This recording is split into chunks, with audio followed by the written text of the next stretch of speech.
பெரியவா சரணம். இன்னைக்கு பெரியவா எங்க இருக்கா? இன்னைக்கு மார்ச் 16. தலைப்பு பக்தியே போதும். இது வேண்டுமா வேண்டாமா என்று எதிர்கேள்வி கேட்காமல் சாஸ்திரத்தில் சொல்லியுள்ளபடி அவரவருக்கான கர்மத்தை அனுஷ்டிக்க வேண்டும். இதனால் மனதில் விருப்பு வெறுப்பு குறைகிறது, சித்த சுத்தி ஏற்படுகிறது. சித்த சுத்தினா மனதில் இருந்த அழுக்கு நீங்குதல். சித்த சுத்தி ஏற்படுகிறது. அழுக்கு நீங்க நீங்க மனம் ஈஸ்வரனிடம் அதிகமாக ஈடுபட்டு ஒருமுகமாக தொடங்குகிறது. இதுதான் பக்தி. பக்தி முற்றும் போது ஞானம் சித்திக்கிறது. கர்மத்தையோ பக்தியையோ நாமாக விட வேண்டியதில்லை.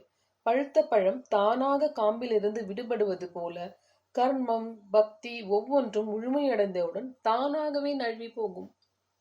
பக்தியை விட்டு நேராக முக்திக்கு நாம் முயற்சி பண்ண வேண்டும் என்பதே இல்லை. பக்தி பண்ணி கொண்டிருந்தாலே போதும், தானே அதுவாக முக்திக்கு அழைத்து போகும். எனவே முக்தி வேண்டும் என்று பிரார்த்திக்காமல் பக்தி வேண்டும் என்று வேண்டிக் கொண்டே இருந்தால் போதும். பக்தி பண்ணி கொண்டிருந்தால் நிச்சயம் முக்தி பெறலாம். பெரியவா சரணம். தேங்க்யூ.